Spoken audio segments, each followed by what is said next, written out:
अल्लाह ताला जी इज़्ज़त बाबरकात उस्तादन जो बी वलो शान ईमान कयो आहे। छो त माउ पीउ ॿारनि जी जिस्मानी सार संभाल कनि था ऐं उस्ताद उन्हनि जी रूहानी परविश कनि था।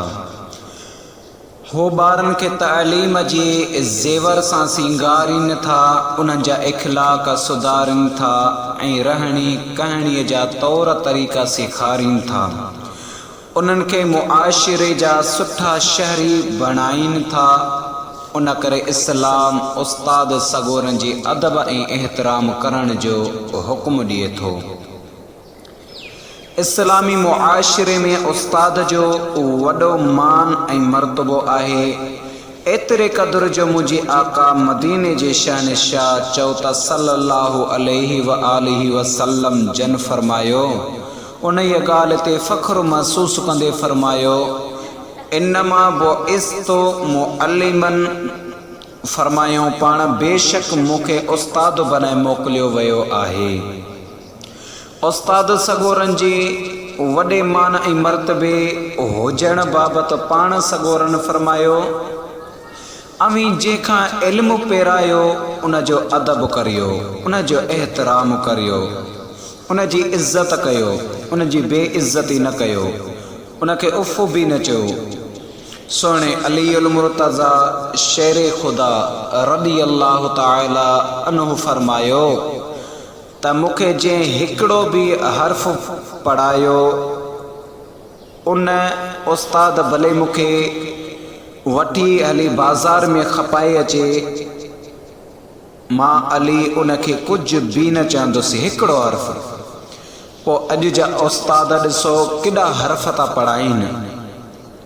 हिकिड़े शख़्स खे ॾिठुमि, उस्ताद उन खे पढ़ायो, वॾे मक़ाम ते पहुचाईंसि, पोइ हलंदे हलंदे सॼो क़ुरान करीम यादि थी वियुसि। एतिरे क़दुरु अलाए केॾो सिखी बि वियो हुयो, मगर उन जे उस्ताद जी इज़त न कई। ॿियनि खे चवंदो हुयो इहो मुल्लो आहे, इहो हीअं माना घटि वधि ॻाल्हाईंदो हुयो, उन उस्ताद जी इज़त न कई। त उस्ताद उन खे बदुआ न ॾिनी, उन सां प्यार बि कंदो हुयो। अञा बि उन जी उस्ताद जी दिलि में मुहबत हुई, बाक़ी हुन जी दिलि में मुहबत न हुई, नफ़रत हुई। त उन सां बसि इहो लकाउ छो जो बर्बाद थी वियो, तबाह थी वियो। उन खां क़ुरान करीम सॼो विसरी वियो, सॼो क़ुरान करीम उन खां विसरी वियो, बर्बाद थी वियो। सॼो क़ुरान करीम किरात सां यादि कयल। ओ मुंहिंजा मिठड़ा, क़ुरान करीम पढ़ो ऐं पढ़ायो। मुंहिंजे मदीने जे शहनशाह सल्लल्लाहु अलैहि व आलिहि वसल्लम फरमायो, असां ऐं तव्हां चवंदा आहियूं न जंहिं वटि दौलत जाम हुजे उहो इन दुनिया में भलो आहे, जंहिं वटि हुस्न जाम हुजे उहो भलो आहे, जेको जंहिं में इख़लाक़ हुजे उहो भलो आहे, जंहिंखे ख़ानदान वॾो हुजे उहो भलो आहे, जंहिंखे सुठा कपिड़ा पातल हुजनि, साइकिल मोटर बि भली हुजे ऐं कार बि सवा सुठी हुजे, उहो हिन दुनिया में भलो आहे। पर मुंहिंजा दोस्त अज़ीज़, मुंहिंजे मदीने जे घोट सल्लल्लाहु अलैहि व आलिहि वसल्लम फरमायो, खैरुकुम मन तअल्लमल क़ुरआन व अल्लमहु। हिन दुनिया जे अंदरि भले में भलो शख़्स उहो आहे जेको क़ुरान करीम पढ़े ऐं ॿियनि खे पढ़ाए, पढ़े ऐं ॿियनि खे पढ़ाए, पढ़े ऐं ॿियनि खे पढ़ाए। भले में भलो शख़्स उहो आहे। पोइ असां कंहिंखे चवंदा आहियूं, चाहे उहो इज़त वारो हुजे, हुस्न वारो हुजे, असां उनखे हुस्न वारे खे भलो चवंदा आहियूं, यार ॾाढो भलो हुई। न मुंहिंजा सुहिणा, जंहिंखे मुंहिंजे मदीने जे घोट भलो सम्झो आहे उन खे भलो चओ। पढ़ण ऐं पढ़ाइण सुहिणो अमल आहे। दर्स गांव इंसान खे सुठा इख़लाक़ ऐं सुहिणा कम सेखारीनि थियूं। उस्ताद तलीम सां गॾोगॾु शागिर्द खे उथण वेहण जो सलीक़ो बि सेखारीनि था। दरसगाह जा आदाब तमामु घणा आहिनि। रसूलुल्लाह सल्लल्लाहु अलैहि व आलिहि वसल्लम जन फरमायो, इल्मु सिखो ऐं इल्मु सिखण लाइ संजीदगी ऐं वक़ार इख्तियार करियो। जंहिं माण्हूअ में अदब नाहे तंहिंखे इल्मु हासिल नथो थिए। अदब सिखो। जेकॾहिं तव्हां वटि अदब नाहे त कंहिं बि कम जो इल्मु नाहे को कमु तव्हांखे इल्मु कमु न ईंदो, अदब कमु ईंदो। उस्ताद जो अदब कंदो, अॻिते अबे ऐं अमड़ खां दुआऊं वठंदो ऐं नंढे वॾे खां दुआऊं वठंदो। इंशा अल्लाह ताला इल्म में कामयाबी हासिल कंदो। शागिर्दनि खे घुरिजे त उस्ताद जा सबक ध्यान सां ॿुधनि ऐं उनखे यादि कनि।